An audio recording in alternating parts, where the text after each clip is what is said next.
தற்போது கிடைத்துள்ள அண்மை செய்தி. கோவை வெள்ளைகிரி மலை மீது பறந்த தாவேகா வெற்றி கழகத்தின் கொடி பறக்கப்பட்டுள்ளது. மலை மீது தாவேகா கொடி பறக்கும் காட்சிகள் சமூக வலைதளங்களில் வைரலாகி வருகின்றது. மலை மீது தாவேகா கொடியை பறக்கவிட்டது யார், எப்போது அங்கு கட்டப்பட்டது என போலீசார் மற்றும் வனத்துறையினர் விசாரணை மேற்கொண்டு வருகின்றனர்.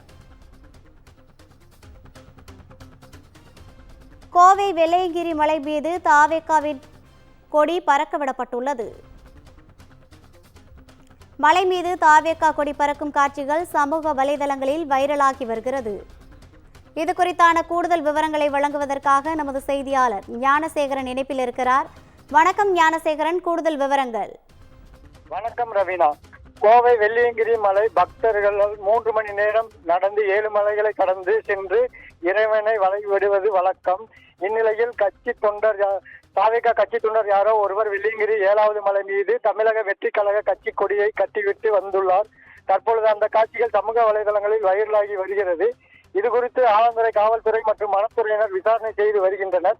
கோவில் மேல் தமிழக வெற்றி கழக கொடியை பறக்க விட்டது யார், அங்கு யார் யார் சென்றார்கள், எப்பொழுது கட்டப்பட்டது என பல்வேறு கோணங்களில் காவல்துறையினர் தற்பொழுது விசாரணையை துவங்கி உள்ளனர். ரவீனா, கூடுதல் விவரங்களுக்கு நன்றி ஞானசேகரன்.